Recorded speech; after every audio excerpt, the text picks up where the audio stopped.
Allez, fonce!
Bon, je vois qu'on n'aime pas beaucoup ma musique, alors je vais la couper. Voilà, comme d'habitude. Bonsoir à toutes et à tous. C'est mardi, c'est pas Ravioli, c'est MLR Show, évidemment. Bonsoir à toutes et à tous, me voilà qui apparaît. Oui, je sais, cette chanson est horrible, évidemment. Je suis d'accord avec vous.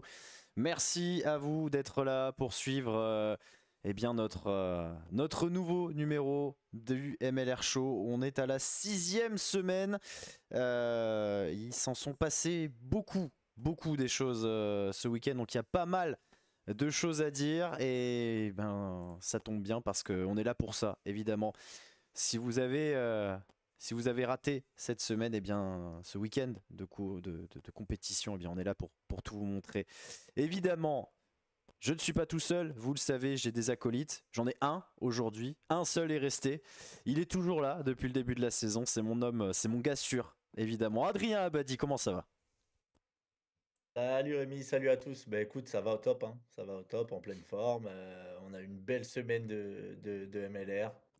Franchement, on se régale. Et écoute, hein, heureusement, nous on est là, fidèles au poste, et on va pouvoir parler de tout ça et faire rêver tous ces petits gens. Non, alors nous, je sais pas si on va les faire rêver, mais par contre, il y a des images qui vont les faire rêver, je le sais. Il y a quand Si même on va les quelques faire trucs rêver. sympas. Ah bon bah alors le mec est optimiste et ça j'aime bien. Ça j'aime bien. Je rappelle évidemment que le MLR Show c'est tous les mardis à 20h. 3, 2, ça dépend. Ça dépend du début du début du live. Je vous rappelle évidemment que vous pouvez poser toutes vos questions, n'importe lesquelles. Il n'y a pas de questions bêtes. Hein, ici on est une safe space évidemment.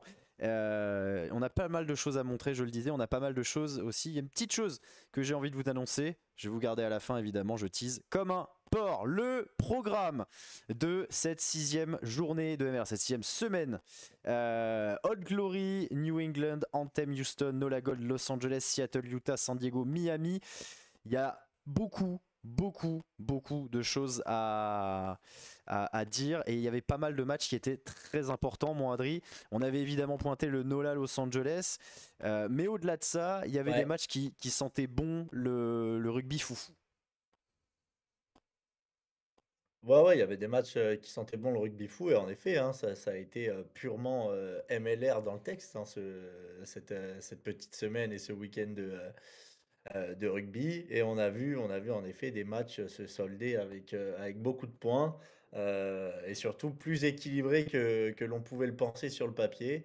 Hâte de parler de tout ça, et j'ai pas envie de spoiler, mais voilà, on a failli avoir droit à 2-3 surprises ce week-end. L'histoire a failli Ça aurait pu s'écrire. être beau, quoi. L'histoire a failli s'écrire, je L'hist- suis bien content que ça ne soit pas arrivé, Ah mais, alors, il est mais évident bon, que si l'histoire s'était écrite ce week-end, tu n'aurais peut-être pas été là avec moi pour en parler. ça aurait été honteux. Franchement, je suis très heureux d'avoir évité cette honte, quoi.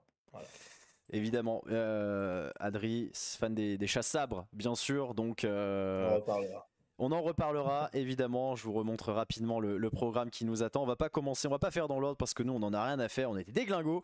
On va commencer avec l'un des matchs qui était certainement l'un des moins importants, on va dire, l'un des moins marquants de cette journée, même si en même temps tous les matchs sont importants quand vous avez que 16 matchs de saison régulière. Je vais parler de San Diego Miami, c'était le dernier match, tout simplement. San Diego qui est à 20 sur 20, tout simplement, et Miami qui est un petit peu en difficulté. J'ai fait n'importe quoi. J'ai pas mis le bon truc. Il faut que je lance ceci.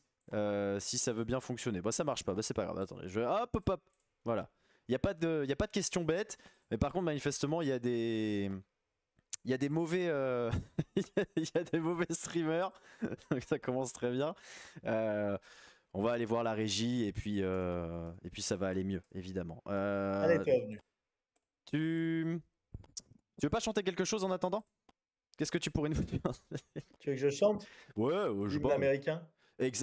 Par exemple. Je connais pas. Par exemple, tu l'as pas. Bon, bah c'est pas grave. On va lancer ça. Voilà, le San Diego Miami, ça commence très bien. Ça commence très bien, surtout pour San Diego qui va marquer après 23 minutes de jeu. Ça a mis du temps avant de se décanter. C'est Christian Potvin, le troisième ligne, qui va marquer un essai avec un superbe cadrage des bords sur O'Leary, le numéro 10. Regardez, rien du tout. Voilà, O'Leary il s'est jeté comme je sais pas quoi. C'est un peu n'importe quoi et ça va Ça être le reste début. monstrueux de faire ça en étant. C'est scandaleux. Ça reste monstrueux de faire ça en étant troisième ligne, hein. Ah ouais, non, mais O'Leary, on va y revenir parce qu'il est souvent dans le coup. Ça a Ah marqué ouais. une très bonne période pour San Diego, ce premier essai. Avec Stowers qui va mettre le deuxième, vous allez voir au ralenti. Il a bel et bien aplati en coin, en sautant, c'est magnifique. Et Ryan Stowers, on va le revoir justement. Vous voyez, O'Leary, le numéro 10 de Miami, qui tape ce ballon dans les airs. Stowers qui gagne son duel, qui va rebondir sur un adversaire, qui va échapper au plaquage d'Ardao. Le petit crochet encore sur O'Leary qui est vraiment, vraiment très bon défensivement. Petit retour intérieur pour Thomas Awake, c'est magnifique. Très très bel essai, Ryan Stowers, qui est dans l'équipe de la semaine d'ailleurs, au passage. 21-0 Ah, il a en... été monstrueux. Ah, il a été monstrueux. Hein. 21-0 en 15 minutes à peu près. Alors Miami va réagir avec un essai de Koulibaly qui réduit l'écart. Et puis bah, ça va aller vite mieux. Début de deuxième période, Miami va va marquer un essai en double supériorité numérique. On se dit que ça va peut-être relancer cette fin de match. Mais non, regardez, San Diego va reprendre un petit peu le large assez rapidement. C'est Holloway qui va inscrire cet essai à l'heure de jeu. Il y aura un dernier essai en toute fin de match qui est anecdotique. Ce ne sera manifestement pas un live incroyable. En tout cas, pas de moi. Anecdotique. Prends un Donc, jingle. 31-12. 5 essais à 2 et succès donc à nouveau bonifié pour San Diego. Adri, je suis passé très vite sur ce match parce que bah il y a finalement pas eu match. On s'attendait à une victoire de San Diego. D'ailleurs dans le classement des pronos on avait tous parié pour San Diego, personne ne s'est trompé. Ça fait 25 sur 25 malgré tout. On avait dit, on en a parlé avec Pamiche il y a 2 semaines, on se demandait s'ils étaient déjà qualifiés. Il disait il restait deux ou trois victoires. Il est encore gagné avec le bonus. Là, on peut dire que c'est terminé. Oui, oui, bah 25 points pris sur 25. On voit clairement que San Diego est la meilleure équipe de MLR cette saison pour le moment, en tout cas. Euh, bon, après, au niveau des stats, c'était plutôt équilibré de ce que j'ai vu, mais c'est vrai que on sent une équipe de San Diego quand même extrêmement sûre de ses bases. Ils apparaissent vraiment, moi, je trouve, monstrueux cette saison, ultra solide devant. Derrière, c'est très fort aussi. Tu as des joueurs qui se révèlent, tu l'as dit tout à l'heure avec Ryan Stowers qui a été transféré lui, mais voilà cet été, mais qui est quand même finalement pas du tout expérimenté et qui là met un essai qui sort le grand jeu aussi sur le troisième essai du match pour Thomas Hawk. Je crois que c'est 101 mètres parcourus dans le match, 14 ballons portés. Voilà, hein, il sort un match énorme et on sent vraiment une équipe de San Diego ultra solide. Et tu l'as dit, en effet, du côté de Miami, bah, c'était compliqué, hein. Et bon, tu as pointé du doigt Shane O'Leary. C'est vrai que défensivement, il a été assez catastrophique. Ouais, j'aime bien tirer sur les ambulances. Après, Après, offensivement, il fait quand même un très bon match, hein. Il y a 2-3 actions qu'on n'a pas vues. Mais bon, un essai. Et puis, c'est lui aussi qui met un énorme coup de tatane. Franchement, je crois qu'il fait un 22 et elle sort quasiment de ces 22, elle sort quasiment devant la ligne d'en but de Miami. Donc un 50-22 monstrueux. Et derrière, il y a les 2 cartons jaunes quand même pour San Diego. Donc ça aurait pu quand même mener à 2-3 trucs. Juste Miami n'a pas su en profiter. Bon, il marque un essai sur la période. C'est lui qui marque donc après ce coup de tatane. Mais c'est vrai que ouais, Miami trop juste, hein. Trop juste Et face à cette équipe qui était vraiment au-dessus de San Diego, quoi. trop juste, mais qui surtout en est à 3 défaites de rang. On a l'impression que Miami rentre un petit peu dans le rang après un début de Ouais. saison solide. Alors, tu avais cette défaite qui était un peu gênante, on va pas se mentir, contre le Glory, cette défaite après la sirène où t'es censé l'emporter. Défaite double bon bonifié, Ouais. mais qui te fait du mal. Là, t'es à 3 défaites de rang, 0 point pris en plus. T'es scotché à 11 points. En fait, il y a que Nola qui fait pire, et c'est parce que Nola fait pire que t'es encore en position de barragiste pour l'instant. Ouais, ouais, ouais, non, clairement, c'est vrai que ça devient un peu plus compliqué pour Miami. Après, c'était pas non plus des matchs faciles, hein, pour eux. Tu joues San Diego, Utah et Chicago. Pour moi, c'est quasiment les 3 meilleures équipes de ce début de saison avec Houston. Mais honnêtement, voilà, il n'y a rien de honteux sur le papier à perdre contre ces 3 équipes. On ne s'attendait pas non plus à ce qu'ils gagnent. Faudra voir ensuite là sur les prochains matchs qui vont pas être faciles, mais il y a notamment la semaine prochaine, je crois qu'ils se déplacent à New England. New England qui est en difficulté cette saison et je pense que là, ils peuvent gagner. Derrière, tu reçois Houston et après Old Glory. Bon, je pense que le prochain match va être assez déterminant pour eux s'ils veulent accrocher un spot pour les playoffs, notamment avec Nola qui fait justement bah, ce début de saison assez catastrophique. Et il y a ce spot qui va se jouer à mon avis, voilà, entre Miami, et Nola, même si New England est quand même pas non plus flamboyant sur ce début de saison. Je pense qu'ils vont réussir à se reprendre. On va regarder évidemment ce qu'on fait de New England. Nola, bon bah voilà, vous avez certainement vu les résultats bien évidemment, mais c'est vrai que ça commence à être un petit peu inquiétant pour les équipes. J'ai envie de dire, toutes les équipes à l'Est sont un petit peu inquiétantes depuis le début de la saison. À l'Ouest, bah, ça se passe vraiment plutôt bien. Il y aura quand même un battu, hein. Il y en aura un qui sera cinquième et qui sera à la place du con. On va en discuter de ça. Il y a un dossier à ouvrir très clairement parce que depuis le début de saison, on tape beaucoup sur les équipes de l'Est. Mais il y a quand même une équipe qu'il va falloir agresser. On va rester très très très rapidement sur San Diego parce que vous le savez, il a enfin quitté le monde du rugby. Enfin, c'est ce qu'on pensait. Mahanonou fait parler de lui, hein. Ça faisait à peu près 3 semaines qu'on n'avait pas évoqué son nom depuis son arrivée en tant que joker médical au RCT. Eh bien, il rejoint un groupe. Il fait partie désormais des actionnaires du San Diego Legion où il a passé quelques saisons évidemment. Il est forcément très attaché à l'équipe californienne. Donc voilà, Mahanonou qui rejoint un groupe d'investisseurs à qui appartient, enfin qui a investi au sein du Legion. Bon, c'est un petit peu la boucle normale, on va dire, mon Adri, de voir ça. Oui, oui, bah, je trouve que, enfin, c'est tout à fait logique finalement de voir, Mahanonou, aujourd'hui, s'investir dans cette franchise de San Diego. Heu, il a envie de faire parler de lui ces derniers temps. Voilà, il est arrivé en joker médical à Toulon. On le pensait, fini rugbystiquement, mais apparemment, pas Pierre Mignoni et son staff. Donc voilà et puis oui, là, je pense qu'il place ses pions, dans cette franchise et que, voilà, il a fait son temps là-bas. Je pense qu'il a bien aimé la vie à San Diego et aujourd'hui, ça paraît tout à fait logique qu'il investisse dans cette franchise et qu'il continue à pousser pour essayer de la faire grandir. On voit que c'est une franchise qui est sur les bonnes bases. Elle a jamais aussi bien fonctionné que cette année. Bah, Mahanonou n'y est sûrement pas pour rien et va continuer de pousser pour ça. On a la question d'Elzin qui demande si ça va impacter négativement les perfs de SD. Alors, il faut voir à quel point le mec a Oh du non? pouvoir. Pour l'instant, il n'est que actionnaire. Il n'est pas dans l'encadrement, dans les dirigeants ou dans le staff ou autre. Donc manifestement, il sera pas décisionnaire au sens strict du terme, en tout cas au sens du terrain. Ça devrait venir certainement, mais bon, pour l'instant, c'est difficile à dire. Après, encore une fois, le travail qu'a fait San Diego depuis le début de l'année, il est très solide. On rappelle que Nonou, Guito, Mikey Teo sont partis, entre autres. Les joueurs qu'ils ont recrutés, bah, c'est pas forcément des mecs qui étaient particulièrement connus. Mais force est de reconnaître que ça fonctionne pour l'instant. Donc San Diego, 25 sur 25. Pour l'instant, c'est un bilan immaculé. Dernière équipe invaincue, ça fait déjà 2 semaines qu'ils le sont, qui sont les derniers invaincus. Mais pour l'instant, bah, ça tient fortement. Ils sont en train de faire un très gros début de saison. Tu le disais, il a fait parler de lui Et aussi. puis Vas-y, juste vas-y. pour rebondir rapidement, je vois pas pourquoi, ça pourrait impacter négativement, les performances du club, en fait. C'est quelqu'un qui a tout réussi dans sa carrière au plus haut niveau, qui est l'un des centres les plus légendaires du rugby, donc je vois pas C'est pourquoi pas un mec mal. comme lui, avec son expérience et ses facultés, impacterait négativement, une franchise qui est encore en construction et qui a tout à gagner. Après, on le sait, hein, un bon joueur ne fait pas forcément un bon dirigeant. Mais ça paraît. Non, évidemment, mais il est pas dirigeant, il est actionnaire. Ouais, ouais, voilà, c'est ça. Bon, il y a tout ça, il y a tout ça qui rentre en ligne de compte. On verra, évidemment, wait and see.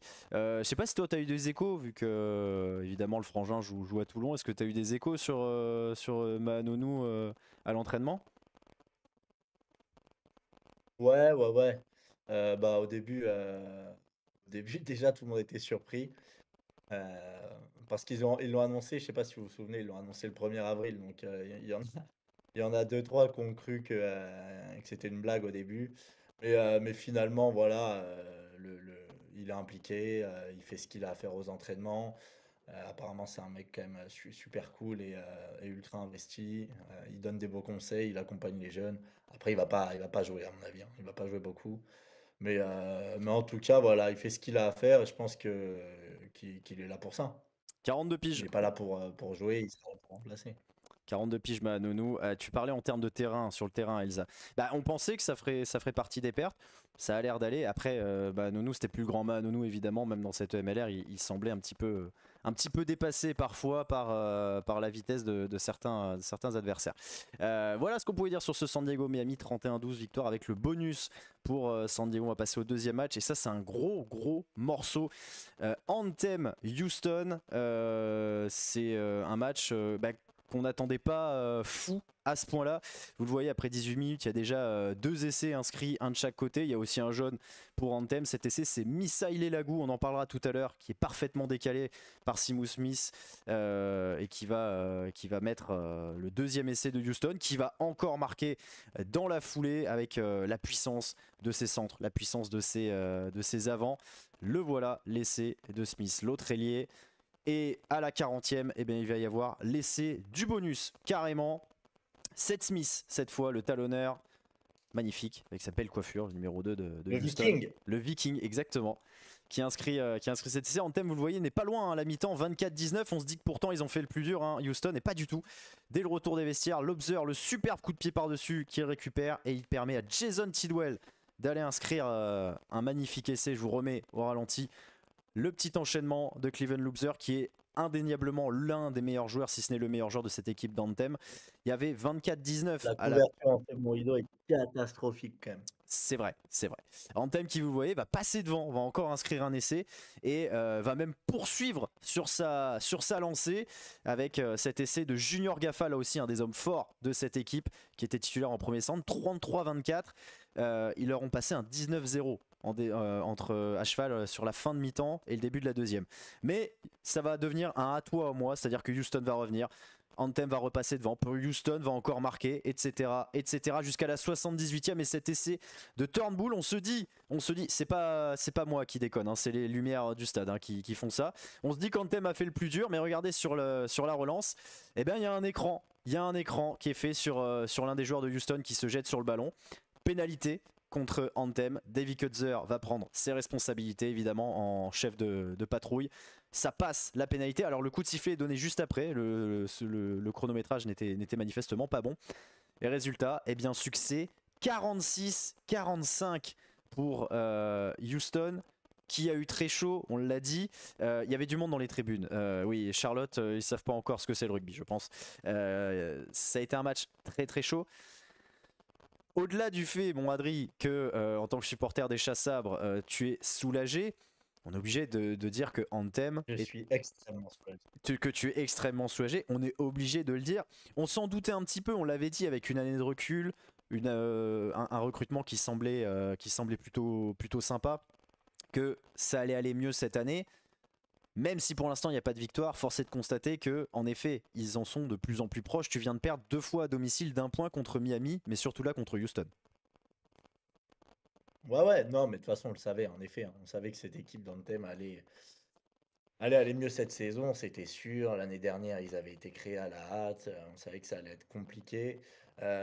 Mais finalement, si on regarde même les résultats de l'année dernière, cette équipe d'Anthem, c'est pas la première fois qu'elle n'est pas capable en fait de réussir à gagner des matchs. On l'a vu l'année dernière, je pense qu'il y a au moins 3-4 matchs où pareil, ça se joue à un point, et où finalement ils craquent, ils n'arrivent pas à terminer le job. Et, euh, et franchement, c'est dommage. C'est dommage parce qu'en effet, on sait que c'est un réservoir, en fait, cette équipe, c'est que des jeunes. On essaye de construire, je pense, sur l'avenir, de tester des choses. Mais finalement, ce manque d'expérience, il leur coûte extrêmement cher sur les fins de match. Et on le voit finalement, tu chopes un mec comme Davy Kotzer à Houston. Houston qui fait un match quand même assez, franchement, assez compliqué dans l'ensemble, avec beaucoup d'approximations et surtout, je trouve, moi, un manque d'envie terrible. Mais tu as des joueurs comme Davy Kotzer, voilà, comme Eiji Alatimu, des mecs qui sont capables de te prendre le match en main et finalement de te faire gagner le match quand on a besoin. Et il manque ces joueurs-là en thème, je pense. Et c'est dommage. C'est dommage parce qu'en vrai, même si je suis soulagé que cette première victoire d'Anthem n'arrive pas face à Houston parce que ça aurait été historiquement honteux pour nous. Euh, Il a J'aurais dit bien pour nous. aimé quand même qu'il Il a gagne dit et pour encore nous, plus. vous l'avez Oui, entendu. pour nous, c'est bon, je l'ai dit, j'assume, et donc ouais, ça aurait été bien quand même pour eux qu'ils gagnent et surtout à la maison. Bon, à la maison, devant 2-3 spectateurs, mais ça aurait été bien. Mais c'est des mecs qui s'étaient perdus, hein. Je pense qu'ils Et il leur cherchaient autre manque des chose. joueurs d'expérience. Je pense Il leur qu'ils manque voulaient des pas joueurs regarder. d'expérience, quoi. Bah, il leur manque, on rappelle, hein, la majorité des joueurs ont moins de 24 ans, c'est fait exprès, c'est ça la philosophie d'Anthem. Donc voilà, c'est normal aussi. Mais voilà, on le voit, ça progresse, c'est des fêtes 46, 45, 91 points, c'est un des plus gros total de la MLR, c'est pas le plus gros, hein. Il y a déjà eu plus. 14 essais, 7 de chaque côté. Ça se joue voilà, sur cette pénalité et l'intelligence de Houston de ne pas essayer de taper n'importe comment, d'aller en touche et d'y aller en mode Ouais, poids ça, c'est lourd. bien, ça. Et On l'a dit, ça, cette saison, il y en a de plus en plus en MLR. vraiment. Exactement, c'est C'est vraiment beau, un truc ça qui est fait très plaisir. intéressant. Tu parlais de AJ Alatimu, bien Ouais, ils prennent évidemment. quand même 2 points Anthem. T'as dit quoi, pardon? Anthem, ils prennent quand même 2 points, du coup, c'est pas mal, quoi. Ils prennent 2 points. Ils prennent 2 points et d'ailleurs on fera C'est le mieux que point rien. sur le classement. Évidemment, Anthem est toujours dernier puisque c'est la seule équipe qui n'a pas remporté le moindre match. Mais il y a quelque chose qui montre que vraiment ça va mieux. Houston qui s'est fait un petit peu peur, je le disais quand même parce que ils ont fait un petit peu n'importe quoi, on le rappelle. Je vais vous montrer, tu parlais d'AJ Latimu qui a fait un très bon match, qui est incroyable au niveau de sa gestion du match. Mais Misail Elagou, juste avant d'inscrire son essai, il nous en a quand même fait une très très belle. Parce que là, normalement, c'est tous les jours, sauf que cet escroc, il vient dégueuler le ballon. Je vous l'ai mis au ralenti pour être sûr que vous le voyez bien. Et je vous l'ai mis en gros plan pour être sûr. Voilà, ça c'est vilain. Ça c'est vilain, ça c'est interdit ça, normalement. Voilà, donc c'est aussi pour ça peut-être que Houston a laissé un petit peu cette équipe d'Anthem dans le match. Ils avaient bien commencé, mais ils sont peut-être un petit peu trop éteints par la suite. Ah, mais c'est ce que je disais, en fait. Franchement, j'aime pas dire ça, mais j'ai l'impression quand même que Houston a vraiment pris ce match à la légère. Quand on voit le match de Misail Galou, honnêtement, il fait le match en marchant. C'est en avant dans l'embut, il est catastrophique. Il y a un moment où en défense, pareil, le gars fait 2 fois le poids de l'autre. Il se baisse pas, il le laisse marquer. T'as les soutiens qui pendant tout le long du match étaient ultra en retard. Franchement, Houston n'avait pas envie de gagner ce match et honnêtement, ils auraient même mérité de le perdre. Franchement, ça aurait pas été immérité et je trouve que Anthem a montré bien plus d'envie et plus de bonnes intentions sur ce match que Houston. Après, voilà, il y a mon chouchou Davy Kotzer. Il est rentré à la 48e. Il met 12 points dans le match, la pénalité de la gagne. Voilà. Je Ah, pense que, en effet, Eiji Alatimo a été très bon, notamment dans son jeu au pied. On a vu énormément de jeu au pied de sa part. Mais je pense que Davy Kodzer a amené justement un peu plus de variété dans le jeu et a permis finalement à Houston de s'imposer, quoi. ouais, ils peuvent compter sur leur carte. Et alors, ce qui est assez intéressant, salut Turbo Zinc, qui nous dit salut les Amerlocs. Ce que je trouve très intéressant avec Houston cette année, c'est que tu es moins dans le fracassage de l'adversaire. Parce que l'année dernière, tu pétais des bouches, tu pétais des dents, très clairement, tu t'allais en touche, tu trouvais ton sauteur. Et puis derrière, c'était terminé, t'avançais, puis c'était bon. Là, il y a un petit peu plus, tu joues un peu plus avec les arrières. Davy Kutzer, je trouve qu'on le voit beaucoup. Alors, on le voyait beaucoup aussi l'année dernière, mais je trouve quand même que tu fais un peu plus confiance à tes trois quarts. Je sais pas ce que t'en penses.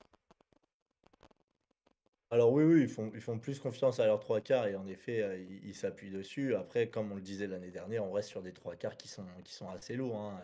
Quand tu vois les bestiaux qu'il y a derrière, c'est quand même des gars qui tabassent, hein. On parlait de Misail Galou, je crois que lui, il fait quand même plus de 105 plombes aussi. Le mec,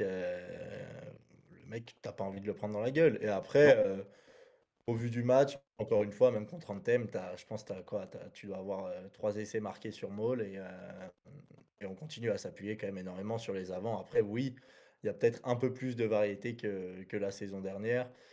Je sais pas si ça va durer. J'ai pas l'impression non plus que ça joue beaucoup mieux derrière que la saison dernière. On va voir évidemment sur le long terme. C'est vrai que Houston, pour l'instant, il y a eu un match où ils ont particulièrement été très bons.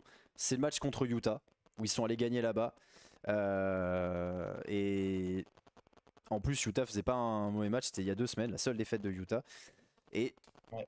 à voir justement donc sur le long terme ce que va donner cette équipe de Houston qui fait évidemment partie des favoris, des outsiders pour le titre, sans mauvais jeu de mots, bien sûr. Allez, troisième match de cette sixième semaine, je sais je la fais à chaque fois, entre DC et New England. Ça c'est un match qui était hyper intéressant et hyper important pour la conférence Est. Vous voyez on est déjà quasiment à la fin du premier quart d'heure sur ballon que New England va dégager. Damian Hoyland va trouver un trou, je ne sais où, pour venir mettre le bordel et ramener le ballon dans les 22 mètres des Free Jacks. Bon, derrière le jeu rebondit sur la gauche, c'est un petit peu n'importe quoi, faut ramer pour aller chercher les ballons. Bon, voilà, on passe avec Corey Daniel qui se fait bouffer au niveau du plaquage, puis finalement, ça va partir de l'autre côté, et en 2-3 passes, eh bien, ils vont réussir à mettre les Free Jacks hors de position pour l'essai de Steph Hughes en coin. Voilà, magnifique l'essai du centre de DC. New England qui va réagir quelques minutes plus tard, en puissance. C'est Andrew Quatrine, le talonneur international canadien, qui va être à la conclusion de cette action. Mais eh bien, on va voir un petit peu le même match qu'avait produit Old Glory à Chicago, c'est-à-dire que ça relance énormément avec les trois quarts, ça joue beaucoup. Alors là je vous mets un jeu d'avant évidemment parce que sinon c'est pas drôle, mais voilà, ils ont énormément ils ont énormément relancé par l'arrière, pardon. Ça se termine comme souvent par un essai d'Axel Muller, cinquième essai, il revient à hauteur de Joe Mano. Et puis surtout, et ça on en parle depuis le début de la saison mais on le rabâche, c'est qu'ils ont beaucoup tenté les pénalités. Jason Robinson a tenté, je crois qu'il en met 3 dans le match. 64e minute, c'est en puissance que eh bien, Koiko Nelligan et DC vont aller inscrire un troisième essai.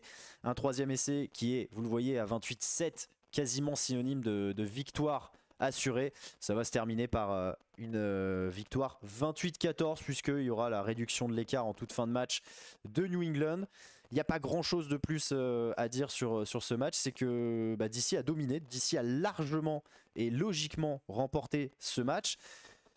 DC, ils avaient montré de très belles choses à Chicago la semaine dernière, ils avaient perdu un petit peu de manière triste pour eux, mais force est de reconnaître qu'ils sont dans le coup. Par contre, New England, Adri, c'est le jour et la nuit par rapport à l'année dernière. La petite stat, elle est très importante.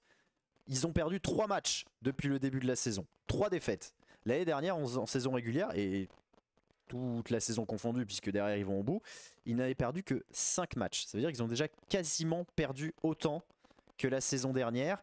On est à 5 matchs joués seulement. On va pas dire qu'il y a urgence parce qu'ils ont réussi à se relancer contre Nola, mais avoir aussi peu de maîtrise sur des matchs comme ça commence à être inquiétant. Ouais, inquiétant, complètement et surtout tu le disais, c'est vrai qu'on semble avoir 2 équipes qui se dégagent à l'est et les 4 autres, qui en chient un peu plus derrière et on n'attendait pas New England à ce niveau-là, en fait. Moi, je ne voyais pas New England, à ce niveau-là cette saison. Je les voyais clairement plus haut à l'image de Nola et je les voyais surtout clairement meilleurs. On a l'impression de voir, une équipe inexpérimentée. Quand tu vois le match, là, c'était un peu du hurrah rugby, hein, quand même. Très beau match parce qu'en effet, voilà, ça relance de derrière, ça joue, ça envoie du jeu, etc. Mais bon, il y a quand même énormément d'approximations, moi, je trouve. C'était quand même pas un match pour les défenses. Voilà, on était sur de la MLR, du air plaquage, comme dirait notre ami Matnock. Et c'est vrai que moi, cette équipe de New England, franchement, cette saison, je la trouve vraiment pas terrible. Et on en avait parlé déjà depuis le début de saison. On les sentait pas en confiance, on les sentait pas prêts. On a l'impression que les changements à l'intersaison ont totalement déréglé l'équipe et qu'elle a perdu son rugby. Ils sont montés en pression petit à petit l'année dernière. Ils avaient mal commencé, ils ont fini très très fort. Là, j'ai l'impression qu'on peut plus se le permettre et qu'il va peut-être pas y avoir ce sursaut d'orgueil-là. Et j'ai peur que New England s'effondre totalement. Et honnêtement, c'est assez flippant pour eux, hein. Ils sont à 11 points, comme Miami. Ils n'arrivent pas non plus à développer leur rugby. Et ils ont de la chance finalement que Nola fasse une saison aussi catastrophique que la leur pour être encore troisième à l'Est, parce qu'honnêtement, ça pourrait être bien pire pour eux, quoi. Et on rappelle que on parle là du champion en titre, du double tenant du titre, de l'équipe qui avait terminé Bah ouais. leader de la conférence Est l'année dernière, qui qui semblait marcher sur tout le monde et qui semblait logiquement favori à un three-peat. Pour l'instant, c'est pas du tout le cas. Et quand on parle de Nola, on parle du deuxième de la saison régulière l'année dernière du côté de la conférence Est. J'ai une autre stat à vous montrer que vous voyez à quel point cette équipe de New England elle est en difficulté. C'est le nombre de pénalités concédées par match. On est à 15 en 5 matchs. C'est assez phénoménal quand on est une équipe qui est censée dominer, qui est censée être l'une des meilleures, qui est censée, en plus, qui a des joueurs de très haut niveau sur chaque ligne, sur chaque poste. Eh bien, elle est tout le temps pénalisée. 15 pénalités, c'est ce qu'ils ont pris contre DC d'ailleurs le week-end dernier. Et la moyenne, c'est 15. Ouais. C'est symptomatique de toute façon d'une équipe qui n'est pas bonne, qui n'est pas en condition, en tout cas actuellement, pour être titrée. Ah bah, ils sont même loin d'être en condition, hein. Quand on voit le niveau de jeu auquel évolue Chicago et Old Glory cette saison, honnêtement, il y a pas photo pour le moment. Tu disais que New England, ça n'allait pas et en effet, Old Glory, ils avaient montré des très bonnes choses, en deuxième mi-temps contre Chicago. On avait dit qu'il fallait s'appuyer là-dessus, on en avait parlé notamment avec Antoine et en effet, on a l'impression qu'il s'est passé quelque chose là depuis ce match contre Chicago et que, tu as une équipe qui fonctionne franchement très, très bien avec une charnière, notamment, moi je trouve qui est assez solide avec Buckley et Robertson, même si tu as dit Jason Robinson tout à l'heure. Ouais, mais je dis ce Personne que je veux. j'ai envie de te le J'invente dire. des noms. Je l'avais pas dit En fait, on encore. n'a pas les droits. Mais ouais, Robertson, moi je le. Ouais, ouais. Ouais. Tu fais bien. Robinson, Robinson, moi je le trouve vraiment très très bon sur ce début de saison. On sent un mec franchement ultra serein. D'ailleurs, il a mis un drop. C'est le premier drop que je vois en MLR. Il met un drop, je pense je sais plus, à la combien de à la 35e, je crois, au Ouais, 40e, c'est un peu avant la mi-temps, ouais. qui permet du coup, ouais. Donc voilà, quand même premier drop en MLR, ça faut le souligner. C'est pas tous les jours qu'on voit ça. Et honnêtement, ouais, moi je trouve une équipe de DC qui monte en puissance et qui peut peut-être aller titiller un peu Chicago, ce serait pas mal. Ils sont qu'à 3 points, donc je pense qu'ils vont pouvoir aller les embêter un peu sur cette fin de saison. J'ai dit Robertson, en effet, c'est ce que j'ai écrit sur ma fiche quand même. C'est-à-dire que j'ai pas lu ma fiche. Robinson? J'ai dit Robinson alors que j'avais écrit Robertson quand même. C'est quand même phénoménal. Eh ouais. Je fais une liste, à chaque fois que je fais mon résumé, je me note toutes les infos importantes de chaque action pour vous redonner ça proprement, ce que je ne fais pas d'ailleurs au passage. Bravo, Avec Alice, tu travailles extrêmement. les noms en gros et tout. Voilà, je taffe, hein, regardez. Voilà.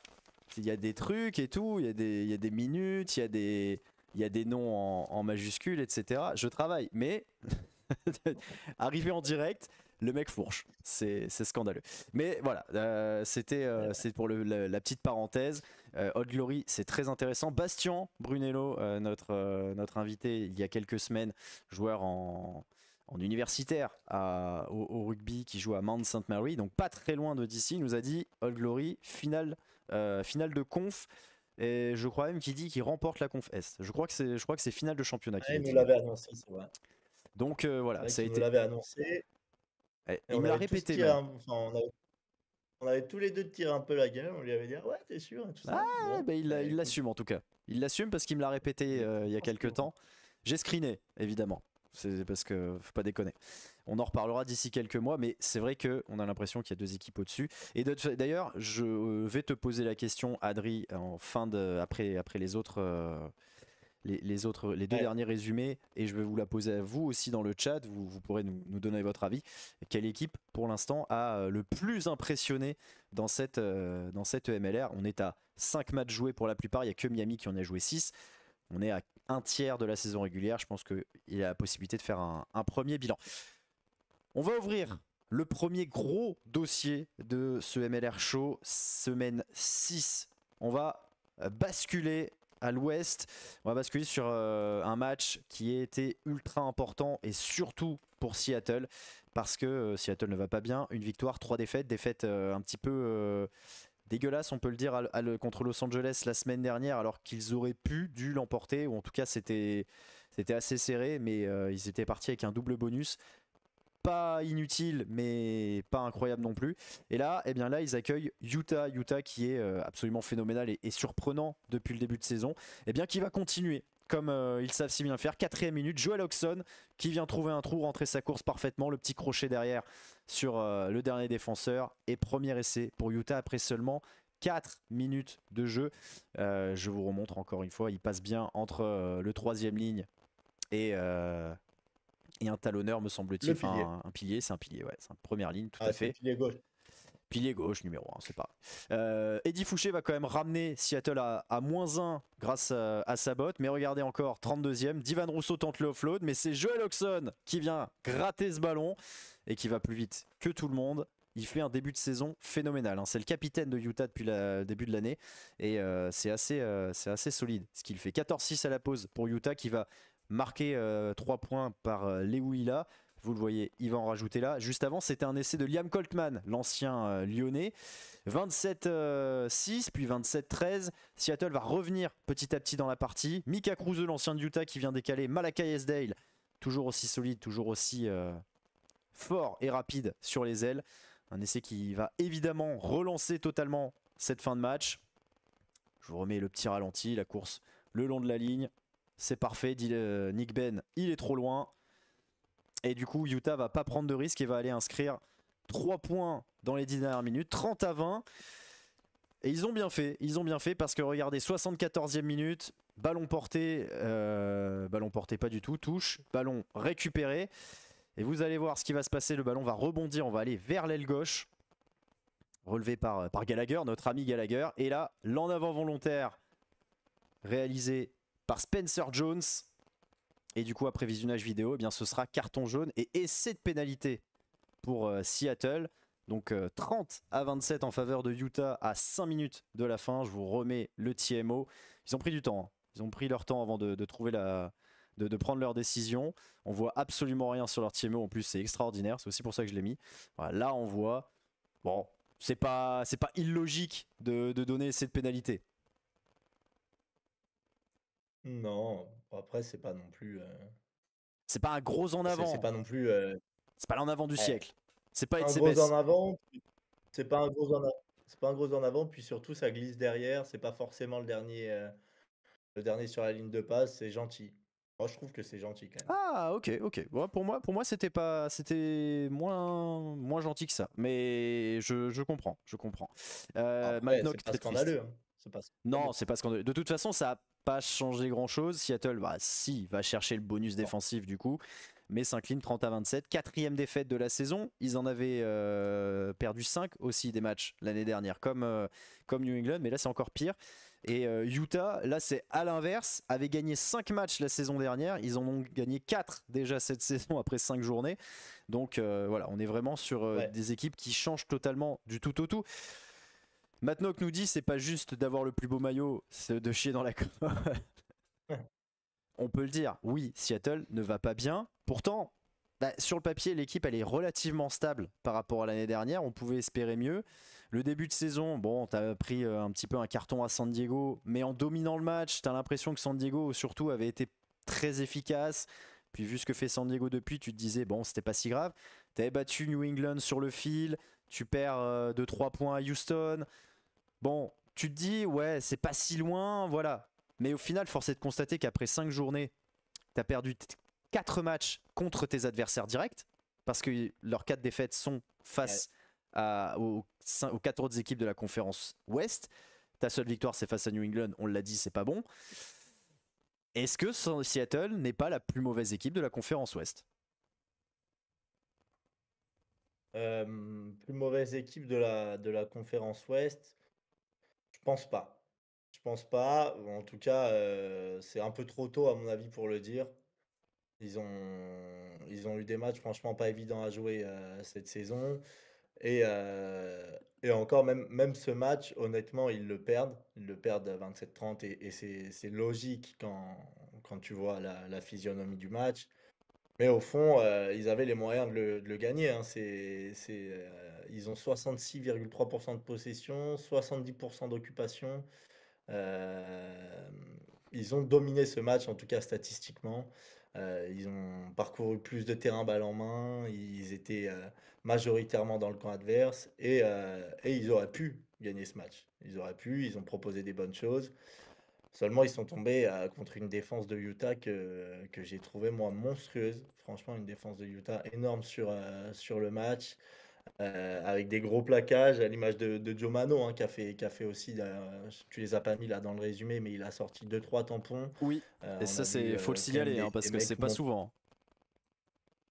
Ouais, ouais, il a sorti deux trois tampons. On a vu des mecs très agressifs, des joueurs capables de faire la différence, etc. On s'est bien appuyé sur les fondamentaux côté Utah. Et j'avais sorti une stat, c'était meilleur plaqueur du match, Franck Locor, qui est deuxième ou troisième ligne au Z. Il finit quand même avec 25 plaquages. Ah, c'est pas mal. 25 plaquages, je sais pas si on se rend compte, mais c'est quand même monstrueux, 25 plaquages sur un match. Et, euh, et donc, honnêtement, voilà, ils ont perdu dans l'intensité. Ils ont perdu ce match ben voilà, dans l'agressivité, dans l'intensité, dans l'envie. Mais ils auraient pu le gagner. Ils auraient pu le gagner, comme je l'ai dit. Après, voilà, ils ont perdu leur premier match contre des grosses cylindrées. Prochain match, c'est contre Anthem, à Anthem, je crois. Donc voilà, c'est là où on va pouvoir juger s'ils peuvent faire mieux cette saison ou s'ils vont donner leur première victoire à Charlotte. Ou plutôt si Charlotte va aller chercher sa première victoire contre cette équipe de Seattle. Et à partir de ce match-là, voilà, s'ils ne gagnent pas, je pense qu'on pourra dire qu'en effet, c'est la plus mauvaise équipe à l'Ouest Et quel mérite d'être cinquième. et s'inquiéter. Voilà. Euh, c'est quand même fou parce que, alors tu as bien répondu, tu as tes arguments, il n'y a pas de souci, je vais absolument pas aller à l'encontre, mais on parle quand même du finaliste entier, d'une équipe qui a été double championne, qui a remporté les deux premiers titres, alors c'est un petit peu loin, entre guillemets, 2018-2019. On a la même chose avec New England, on a Nola qui est pas très très bien. Il y a un vrai renouvellement dans cette EMLR et bizarrement j'ai l'impression qu'on l'a pas vu venir. Alors évidemment, c'est à la fin du bal qu'on paye les musiciens, paraît-il. Euh, mais il y a un vrai renouvellement. Chicago, c'est une franchise qui a 3 ans. Houston est là depuis le début, mais ça fait que quelques années qu'il y a vraiment quelque chose qui se met en place. Los Angeles, c'est la deuxième saison là-bas. Ça reste une délocalisation d'Atlanta, mais bon, tout a changé véritablement. Euh, Il y a un nouveau cycle dans cette EMLR qui fait que bah, certaines franchises qui ont fondé, qui étaient là présentes dès le début, comme New England ou Seattle, se font dépasser ou on est sur quelque chose qui est juste ponctuel parce que bah, parfois tu as des débuts de saison de merde et puis voilà, tu te fais doubler par deux trois équipes et puis derrière ça revient à la normale. J'ai du mal à répondre à cette question. Je suis pas sûr que ce soit ponctuel, en tout cas sur la saison. C'est-à-dire sur la saison, je suis pas sûr que une équipe comme Seattle ou New England puisse remonter. J'ai pas la réponse à cette question. Euh, je pense qu'ils peuvent faire mieux. Je pense qu'ils peuvent s'améliorer. Après, ce qui est cool, surtout, moi, je trouve, c'est que on se retrouve finalement avec une MLR qui est peut-être plus équilibrée que celle qu'on avait la saison dernière. Il y a des équipes qui nous avaient déçus la saison dernière, notamment Utah. Bon, il y a des équipes qui nous déçoivent cette saison, mais comme on dit, on est déçus. Donc ça veut dire que si on est déçu, c'est des équipes qui finalement, sur le papier, sont meilleures que ce qu'elles donnent là. Et je trouve que du coup, ça donne une certaine forme d'hégémonie à la MLR et notamment à cette conférence Ouest aussi avec la montée en puissance de Los Angeles qui a fait un énorme recrutement cette saison, San Diego qui fait pour l'instant un début de saison monstrueux. On a une conférence Ouest qui est extrêmement resserrée, extrêmement relevée et une conférence Est qui nous montre des équipes qui sur le papier sont vraiment bah, qui pourraient prétendre à être des contenders et qui déçoivent un peu sur ce début de saison, mais qui finalement, voilà, les 4 plus grosses équipes de l'Est pourraient aussi battre les 5 équipes à l'Ouest. Et je trouve que c'est surtout ça qu'il faut retenir plus que voilà, on a affaire à une MLR de plus en plus équilibrée. Ok, moi je suis assez d'accord, hein. Là, par contre, c'est vrai que bah, l'homogénéité, ça vient avec le temps, de toute façon. Même si Dallas a disparu, bah, les 11 équipes étaient là l'année dernière, hein. On rappelle qu'en 2024, il y avait deux équipes qui avaient disparu en 2023, une qui avait délocalisé et deux qui avaient remplacé. Donc Vous voyez que c'est encore un petit peu le bordel, vous le savez, vous qui avez l'habitude de suivre le MLR Show. Mais voilà, et on n'a pas encore totalement répondu à cette question de est-ce que Seattle est la plus mauvaise équipe de l'Ouest. Personnellement, je pense que oui, de par ce que cette équipe a montré. Parce que on voit qu'Utah, c'est pas juste un début de saison en fanfare. On rappelle qu'ils ont gagné 4 matchs, ils sont allés mettre 45 points à Chicago là-bas. Alors certainement que Chicago, il était peut-être allé un petit peu tranquillement, admettons. Ils ont collé 55 points à Nola. Bon, a priori, c'est pas un exploit, mais ça reste très solide. Et surtout, ils ont gagné à Miami et à Seattle depuis. 3 victoires à l'extérieur en 3 matchs. Ça devient très solide. San Diego, 25 sur 25. Bon, il y a un moment, il n'y a pas grand chose à dire, hein. C'est très très solide. Houston fait la même saison que l'année dernière, peut-être moins impressionnant physiquement, mais ça reste très solide. Et puis Los Angeles, et on va en parler de Los Angeles dans le prochain match, évidemment, le déplacement à Nola. Los Angeles est en train, j'ai l'impression aussi, de monter en puissance et de trouver un équilibre qui est très sympa d'ailleurs, parce que les matchs de Los Angeles sont assez spectaculaires et ça c'est très très cool. Voilà. Pour l'instant, je mets Seattle en dernier et vous le savez, je l'avais dit avant la saison, pour moi c'était Utah en dernier et Seattle était 1 ou 2 avec Houston. Force est de constater que le flair n'est pas là. Mais voilà. Pour moi, Seattle est les derniers. N'hésitez pas dans le chat à nous dire ce que vous en pensez. Si pour vous, il y a pire que Seattle à l'ouest ou pas. Actuellement, Seattle, si on doit faire un classement complet de la MLR sur 11, je parle pas comptablement, hein. Là, on parle vraiment en termes de niveau de jeu, en termes de ce qu'ils ont montré. Je les mets devant Nola, Miami, Anthem, mais je les mets peut-être pas devant New England. Donc c'est fond de top 10 quoi. C'est 11, 19, allez c'est 8ème. Je sais pas ce que t'en penses. Ouais. Ouais, non, mais je suis d'accord, hein. De toute façon, quand je te dis, c'est peut-être pas la pire équipe à l'ouest, en tout cas comptablement ça l'est. Et c'est vrai que Los Angeles monte petit à petit en puissance et construit son rugby. Après, moi, je trouve ça trop tôt pour enterrer Seattle. Je trouve qu'ils ont eu un calendrier complètement défavorable aussi par rapport à Los Angeles. Et c'est ce qui explique aussi ce petit retard comptable. Et je pense qu'on verra après le prochain match si c'est la pire équipe à l'ouest. C'est ce que je te disais. Après, Ouais, ouais. ouais, sur l'ensemble des 2 conférences, en effet, je les mets pas devant énormément d'équipes. Je les mets pas devant Nola, je les mets pas de si je les mets devant Nola, je les mets devant Anthem, et Peut-être pas devant devant Miami. Miami. Si, Après, devant en Miami quand effet, même. New England ouais, devant Miami quand même, ouais. Ouais, ouais, oui, devant Miami, même si comptablement, ils ont moins de points, je les mets devant en tout cas je trouve qu'ils sont plus sereins et il y a quand même plus d'expérience et tu le sens. Après, voilà, New England, je les trouve vraiment pas bons cette saison et je les trouve même moins bons que Seattle pour le moment. Ok, ok. C'est un point de vue. Je pense que Seattle, tu les fous à l'Est, ils finissent troisième, quoi. C'est vrai qu'encore une fois, le seul match qu'ils gagnent sur leurs 5 premiers, c'est contre une équipe de l'Est. C'est contre New England. En plus, c'est New England, hein, donc c'est pas. Voilà, ils n'ont pas battu Anthem. Et justement, la semaine prochaine, on aura l'occasion de voir ça. Donc, bon, Seattle, c'est compliqué, on l'a compris. Nola Gold, c'est compliqué, on l'a compris. New England, c'est compliqué, on l'a compris. Et actuellement d'ailleurs, Anthem, je ne les mets pas dernier, hein, de cette MLR, hein. Faire un classement des 11 équipes, Anthem pour moi n'est pas dernier. Anthem, de par ce que cette équipe propose, est devant Nola. Miami, ça commence à bien descendre. Petite stat encore, c'est la dernière, avant la fin de ce Seattle-Utah. C'était le 100e match en MLR de Utah. Voilà, 4ème équipe à dépasser ce stade après Seattle, San Diego et Houston. On en avait parlé il y a 2 semaines.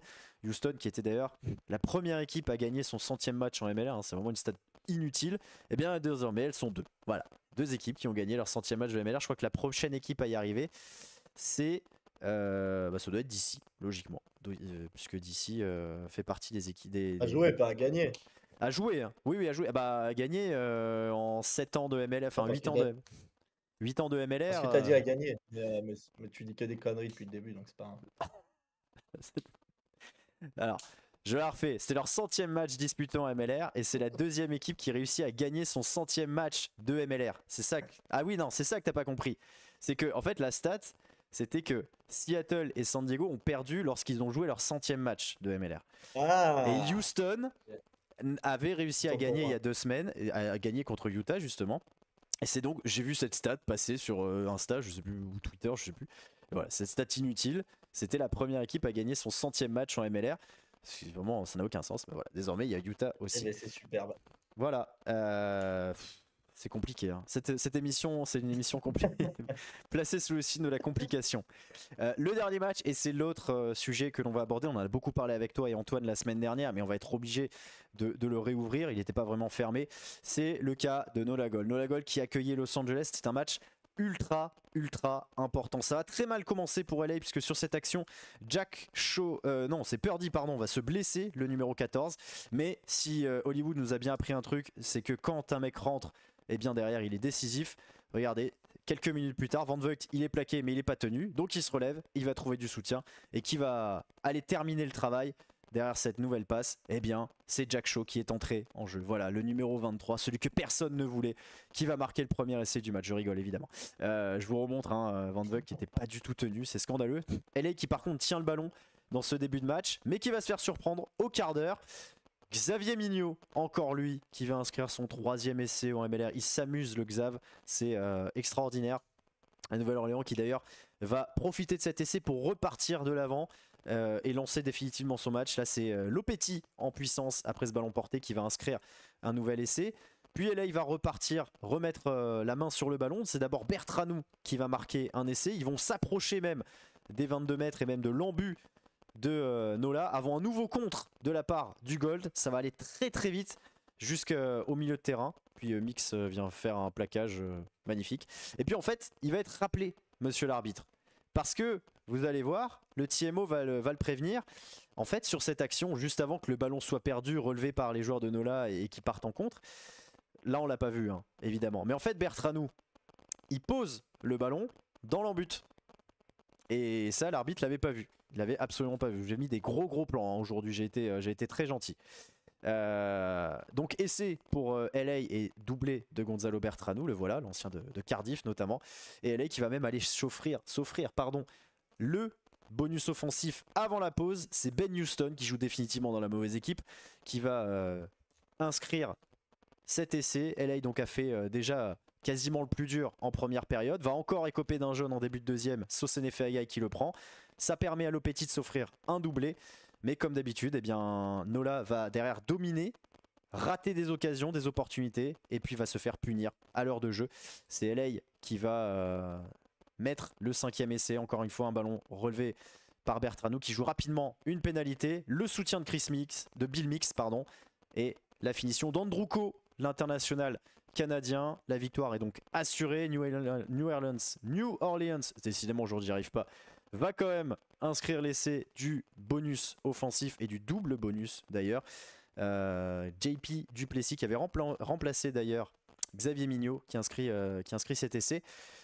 Ça fait donc 31-24, victoire bonifiée pour LA, défaite doublement bonifiée pour Nola, mais Nola qui fait du surplace, 4 défaites de rang. Ils avaient gagné le premier match de la saison contre Anthem. Depuis ces 4 défaites, ça ne va pas mieux. Il y avait cette défaite qui était un tant soit peu encourageante à New England où bah, tu merdes et tu perds après la sirène, mais au moins tu avais été dans le coup. Là, ils ont été dominés quasiment tout le match. Dans les intentions, hein, je parle, parce qu'au niveau des stats, c'est sensiblement la même chose avec LA. Ils ont été largement dominés. Et surtout, bah, ça devient vraiment inquiétant. Je sais pas ce que t'en penses. Alors la question de Luc, si Galtier est blessé, il me semble qu'il est blessé. Il me semble avoir vu qu'il était un petit peu blessé. Et ça permet du coup j'ai plus son nom de jouer, j'ai plus du tout. J'ai plus le nom de son remplaçant, mais Kylian Galtier ne joue plus. Heureusement, on a Xavier Mignot. Désolé, Luc, je me suis perdu dans ma réponse. Kylian Galtier est blessé, mais je crois qu'il pourra revenir assez vite. Et pour en revenir à Nola, Adri, là, ça devient vraiment inquiétant désormais. Oui, bah, on l'avait dit la semaine dernière, on avait longuement parlé en effet avec Antoine, et on avait bien insisté sur le fait que s'il y avait un match à gagner, c'était celui-ci. On avait dit que c'est celui-ci qui permettrait de juger si c'était la crise et si vraiment fallait s'inquiéter pour eux. Mais force est de constater que faut s'inquiéter pour Nola parce que c'était finalement le match le plus abordable qu'ils avaient à jouer entre les 2 matchs qu'ils avaient parce ils reçoivent ensuite Chicago et je pense que ça va être une histoire aussi très compliquée. Donc ouais, nouvelle défaite. La chance qu'ils ont là-dedans, c'est que, elle a pas de conséquences au classement parce que New England et Miami ont perdu aussi, donc ils s'en sortent bien. Ils sont à 10 points et du coup, tu as New England et Miami qui sont toujours à 11. Donc ça, c'est vraiment ce qui est à retenir. Mais ouais, beaucoup trop d'errements défensifs dans cette équipe de Nola. À l'image du premier essai, hein, on le voit, où tu as Van Veek qui est pas retenu, tu as 4 plaquages manqués. C'est un match globalement équilibré, tu l'as dit, mais ouais, beaucoup trop d'errements. Heu, Ils sont pas capables de terminer leurs actions, ils sont pas impliqués en défense et on a vu une équipe de LA justement qui elle progressait. Ils reçoivent Chicago et puis ils se déplacent à Anthem. Donc je me demande si Anthem ne s'impose pas, face à Seattle, ce qui n'est pas, du tout fait encore. Je me demande si la première victoire d'Anthem, elle sera pas pour eux, quoi. Ah, ça va être. Et alors, on va regarder le classement, mais on peut avoir un monde où, dans 2 semaines, Anthem n'est pas dernier de cette conférence Est. Ce serait une énorme surprise sur Énorme. le papier, mais surtout de voir que c'est Nola qui pourrait être dernier. On va regarder, évidemment, le classement dans quelques instants. C'est vrai que là, ça commence à faire beaucoup. Tu l'as dit, les plaquages sont pas là.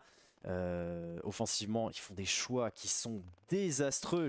J'ai pas sorti l'action qui est dans le résumé et qui a été mise avant le cinquième essai de Los Angeles, l'essai de Dandruko. Tu joues au pied alors que tu peux continuer à essayer d'attaquer la défense. J'ai l'impression qu'ils font un peu du n'importe quoi.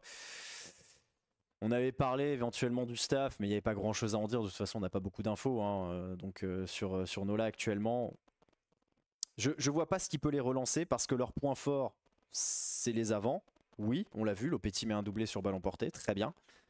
Mais après, si, il y a Xavier Mignot. Xavier Mignot, son boulot, c'est de marquer des essais, il Ah, en il fait met. un bon début de saison. Il fait un très bon début de saison, Puis hein. même derrière, tu vois, il y a du monde quand même. Ed Fido, c'est pas non plus un cancre, enfin, tu as des mecs qui Ah, sont mais capables de t'as un 15, même un 23 qui est censé rivaliser avec tout le monde.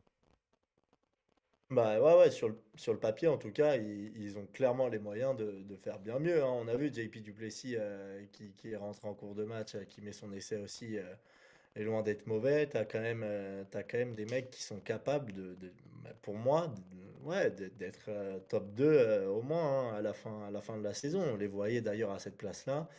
Ouais, difficile à expliquer en fait ces errements du côté de Nola. Antoine avait parlé du staff.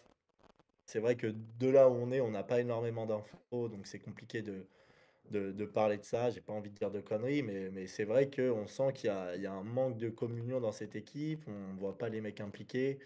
Et si les joueurs sont pas impliqués, voilà, on sait que ça peut venir souvent aussi du staff et qu'il n'y a pas, il y a peut-être pas, voilà, les choses ne sont pas faites dans l'ordre dans cette franchise. Donc voilà, à voir, à voir. Après, je pense que les joueurs sont toujours les premiers fautifs. Mais ouais, faudra faire clairement mieux et honnêtement, ouais, c'est très inquiétant pour nous là cette saison. Mettez Godignon en entraîneur principal et ça ira beaucoup mieux. Voilà, moi c'est tout ce que j'ai à dire. Mais non, non, mais je suis relativement d'accord. Et j'ai posé la question Seattle, pire équipe à l'est, à l'ouest, pardon. Est-ce que Nola est la pire équipe à l'est? Actuellement peut-être. Actuellement peut-être. Ça se joue avec Miami pour moi. Ouais, Non, bah parce que encore une fois, avec dans le Miami. contenu, bah, Miami c'est pauvre en ce moment, hein. Miami, ils ont mis 12, 18 et 17 points, je crois, sur les 3 derniers matchs, sur 2 à domicile. C'est compliqué, donc je peux pas les mettre. Allez, je peux pas les mettre derrière Miami, mais le Anthem Nola dans 2 semaines, c'est comme le Anthem Seattle. Et le problème, c'est que Nola et Seattle, c'est vraiment la même merde. C'est que il y a un moment où tu vas peut-être te dire, que tu seras dans la charrette, parce que Anthem, quoi qu'ils fassent, de toute façon, ils seront 6. Ou s'ils sont 5, c'est un exploit, mais ils seront pas en Thème playoff. thème dénominateur commun, quoi. Ça va être les juges et bourreaux un peu. Exactement, exactement. Mais du coup, c'est encore mieux. C'est encore mieux. Les matchs d'Anthem, ils vont absolument être à regarder. Je rappelle que les matchs sont gratuits sur The Rugby Ils vont être Network. géniaux. N'hésitez pas. Ça Ils va vont être être géniaux. incroyable. En plus, les matchs à Anthem, c'est à Charlotte. Il y a 6 heures de décalage. On peut, avec de la chance, avoir un match sur les coups de 22 heures, voire même un peu plus tôt parfois quand c'est le dimanche. Mais je crois que là, les prochains matchs sont que sur les samedis. Donc il est possible qu'il y ait, il y ait un horaire un peu potable pour voir ça. Donc ouais, les matchs d'Anthem vont être très intéressants. Voilà. Est-ce que Nola, est-ce qu'il y a vraiment quand même un risque de ne pas voir Nola en playoff? En gros, est-ce que Miami peut quand même finir devant Nola? Oui, totalement. Totalement, et je pense qu'il y a même pas besoin d'arguments pour étayer ça. Enfin, Nola, cette saison, pour l'instant, c'est très faible et Miami a montré des belles choses. En effet, ils ont fait des petites erreurs qui leur permettent pas d'être si haut que ça, mais même, au-delà de Miami, New England, c'est faible et je vois pas pourquoi on mettrait Nola devant Miami et New England cette saison. Et oui, clairement, Nola peut échapper aux playoffs, en fin de saison parce qu'on a 4 équipes devant qui, pour l'instant, font un meilleur début de saison et surtout, sur le papier, peuvent prétendre clairement à un spot en playoff, hein, et ils peuvent même finir, dernier. Moi, je pense qu'ils peuvent même finir dernier Ça, c'est la grosse cote quand de même. la conférence Est si ça s'améliore pas. Ça, c'est la grosse cote. Et alors, celle-là, si elle arrive, c'est phénoménal. Imagine un monde, c'est Nola, New England qui vont pas en playoff. Imagine. Imagine. La Ouais, dinguerie. je pense que c'est un peu tôt. Ça, faut pas Je déconner non pense que plus. c'est un peu tôt, mais Faut pas déconner non plus. ce serait excellent. Mais ce serait fou. C'est Ce serait excellent, mais fou. bon, Anthem, on va déjà attendre qu'il gagne un match quand même. Ouais, on va peut-être pas. Ouais, allez, admettons. Allez, je À vais un s'enflammer. petit peu trop vite. Luc, il dit Miami, c'est pauvre, mais j'ai trouvé son jeu plus précis que Nola lors de leur face-à-face en début de saison. C'est vrai que le Miami Nola, Ouais. hormis un premier quart d'heure, peut-être 20 minutes, où Nola a dominé le match et a mené rapidement 10-0, c'est vrai que dans l'ensemble, Miami a clairement dominé cette rencontre. C'est une victoire largement méritée. Même si Miami a fait une dinguerie en fin de match et aurait pu se retrouver à perdre le match, bon, ils s'en étaient sortis. Maintenant, c'était la deuxième journée, c'est très très loin. Et depuis, Miami a gagné une fois à Anthem. Alors, encore une fois, Anthem, c'est plus la victime expiatoire, admettons.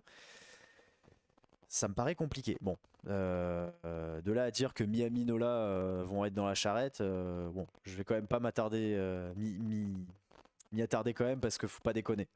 Voilà ce qu'on pouvait dire sur ce Nola Los Angeles. On s'inquiète un petit peu pour Nola, on s'inquiète pour Seattle, on s'inquiète un petit peu pour New England aussi. Je vous rappelle, voilà les résultats de cette 6e semaine. La victoire donc d'Old Glory à domicile contre New England, celle de San Diego bonifiée face à Miami, et puis 3 victoires à l'extérieur parce que jouer à domicile en MLR ça n'aide pas. Los Angeles à Nola 31-24, 46-45 le succès étriqué de Houston à Anthem et le succès de Utah à Seattle. Du coup au classement, on va commencer par la conférence Ouest parce que elle est moins sympa entre guillemets. San Diego est toujours largement leader, 5 points d'avance sur Houston, 6 sur Utah qui donc gagne sans le bonus, et Los Angeles qui passe 4e désormais avec 13 unités, victoire bonifiée à Nola contre succès juste bonifié défensivement pour Seattle qui compte 10 points. 10 points, ça leur suffirait eh bien même pas pour être barragiste à l'Est. Puisque regardez, 10 points, c'est Scanola actuellement. 1 de moins que Miami et New England. Old Glory s'est donné un petit matelas de 5 points grâce à son succès face à New England. Chicago ne jouait pas ce week-end et a marqué des points. Il n'y a pas d'autre mot. Grâce au succès d'Old Glory face à New England, les défaites de Miami, Nola et Anthem, ils n'ont pas pris de points, mais ils en ont quasiment repris à tout le monde, en fait, dans les faits. Nola est donc toujours 5e, un point de retard donc sur Miami et New England. Et Anthem, je le disais, il y avait quelque chose à dire là-dessus. 5 points après 5 matchs disputés. Évidemment, hein, 5 défaites et c'est les bonus qui font ça. Mais l'année dernière, ils avaient 7 points en fin de saison. Donc Anthem aura plus de points que la saison dernière, c'est évident. À voir combien, à voir surtout si on va enfin pouvoir mettre un petit 1 en dessous de V parce que ce serait mérité. Le calendrier qui nous attend. Je prends, je prends le Vas-y, pari. Je prends vas-y. le pari. Anthem, là, après les 2 prochains matchs, ils auront au moins 10 points. Ok. Ok, donc ça veut dire une victoire et un bonus ou une victoire bonifiée, etc. Donc Ouais. le pari est pris. Si quelqu'un dans le chat veut le tenir, il y a pas de souci. Tu le disais, il y a Ah non, c'est Seattle Anthem ce week-end. Pardon, c'est pas Ouais. Anthem, c'est Seattle Anthem. Le programme donc de cette 7ème semaine, Los Angeles All Glory, Nola, Chicago, on en a déjà parlé. Un choc, Houston, San Diego, Seattle Anthem et Utah, New England. Quel match tu as envie de sortir, mon cher Adri? Ben, honnêtement, moi, j'ai hâte de voir Seattle Anthem. J'ai hâte de voir Seattle Anthem, en tout cas pour l'enjeu, parce que je pense qu'on peut voir, ça peut être historique, quoi. Je pense qu'on peut voir la première victoire d'Anthem ben, de l'histoire de la MLR. Et je pense qu'on peut voir aussi Seattle s'effondrer un peu plus. Donc c'est celui qui me fait envie. Et sinon, au-delà de ça, le Houston-San Diego sur le papier est clairement le match le plus attrayant en termes de niveau. Et je pense que voilà, on a deux grosses écuries de ce début de saison qui se rencontrent. Et ça va être monstrueux sur le papier. San Diego, c'est le premier gros test, je pense. Voilà, Hmm. se déplacer à Houston, ça va pas être facile. Et on va voir si San Diego est vraiment la meilleure équipe de MLR ou si c'est Houston. Ah ouais, carrément. Ouais, ils ont gagné d'un point à Anthem, les mecs, et derrière, ils vont te dire Ouais, ouais, qu'en mais c'est battant pas San grave, Diego, ils sont la ils ont meilleure pris équipe le de la match à MLR. la légère. Oh là là, je te jure, c'est incroyable. Houston, San Diego, oui, évidemment. Si San Diego est à 30 points en fin de semaine prochaine, ce sera fort. Ce sera très fort. Chicago est venu gagner à Houston en Oui. début de saison, mais c'était un premier match. Ça veut pas toujours dire grand chose. Et surtout, ils ont gagné sans le bonus. Donc, ouais, il y a quelque chose à faire. Je pense que le Seattle Anthem, en effet, il est très intéressant. Et je pense qu'il y aura quand même pas beaucoup de victoires à l'extérieur, même si Chicago, Anola, c'est l'occasion de tuer un petit peu la concurrence, hein, ou en tout cas en termes de par rapport à la Chicago cinquième va place. aller gagner à Nola. Bah, je suis assez d'accord. C'est une certitude. Je suis relativement d'accord. Voilà ce qu'on pouvait dire sur cette 6ème semaine et se projeter rapidement sur la 7ème. Badnock dit ils n'auront pas, je sais pas de quoi tu parles, mais précise ta pensée, je veux bien. Et j'ai vu passer un truc, eh ben c'est superbe entre guillemets. Est-ce que j'ai dit quelque chose comme ça? J'ai dit ça? Le eh ben c'est superbe? Ah, c'est moi. Ah c'est toi? C'est moi sur la stat. Ah sur le sur le truc. Ok, autant pour moi. Ah alors Anthem n'aura pas les 10 points. Ok, Matnock prend le pari. Donc dans 2 semaines, Anthem ne sera pas à 10 points. Il a Ils en dit. auront combien du coup? Ah, attends, parce que aujourd'hui on est sur la journée de la difficulté et de la méprise. Il a pas dit ils prendront 10 points sur les 2 prochains matchs. Il a dit ils seront à 10 points. Ça veut dire que ils peuvent pas perdre les 2 matchs, mais ils peuvent en perdre un. Non, mais moi j'aimerais savoir du coup à combien ils pensent qu'ils sont. Deuxième question subsidiaire. À combien sera Anthem après le déplacement à Seattle et l'accueil de Nola? Ah oui, hein, mais attends, les gens ils veulent prendre des paris, tout ça, mais ah, il faut aller au bout hein, maintenant. Là, on Il est faut plus aller au là-dedans. bout 4. maintenant. Ils vont prendre 4 points. Donc 2 défaites bonifiées, si je comprends bien. Donc ils seront à 9. Ils sont à 9 points. Le mec se mouille pas trop. Ok. Attends, après 4 points, je dis 2 défaites Soit, bonifiées. soit 2 défaites doublement bonifiées, soit une victoire. Soit une victoire. Mais le truc, c'est qu'Anthem, ils mettent beaucoup d'essais, donc je les vois mal juste gagner un match. Ils mettent tout le temps. Donc en fait, il est pas loin d'être d'accord avec moi en vrai, quand même. Ouais, c'est juste pour t'emmerder. 4 en tout. 4 en tout, mais ils sont déjà à 5. Je comprends comprends pas. rien. On Il fait des comprend pas, conneries. on comprend pas quand tu parles, Matnock, là. Oh, Tu putain, copiais sur exprime-toi ton mec clairement. de Je S, là, comprends mais rien. manifestement, tu copiais pas bien. Hein. C'est Je évidemment comprends un peu. rien, quoi. C'est évidemment un pote à moi. Il copiait sur moi et je suis pas allé en S. Euh, Tout va très bien. Ouais, bon, il y a méprise. Il y a méprise. Bon, Anthem sera peut-être pas à 10 points dans 2 semaines. Peut-être ils le seront et auquel cas tu auras raison. Rendez-vous dans 2 semaines, mais surtout rendez-vous la semaine prochaine, bien sûr. On débriefera la 7e semaine de cette MLR. Je vous remets rapidement le programme. Los Angeles Old Glory, NOLA Chicago, Houston, San Diego, Seattle Anthem et Utah New England. Adri, je te remercie encore une fois d'avoir été là. C'était très très cool de pouvoir discuter de tout ça avec toi, débriefer dans la bonne humeur et dans la joie et l'allégresse. Avec plaisir. Merci à vous d'avoir été dans le chat. Faudra qu'on vienne aussi semaine pro sur l'équipe qui nous a le plus impressionné sur le début de saison. C'est vrai, on n'a pas fait. Et peut-être qu'on aura, peut-être qu'on sera plusieurs. Ce sera peut-être encore mieux de le faire en plus grand nombre. Mais ça vous laisse, vous dans le chat, l'occasion d'y réfléchir.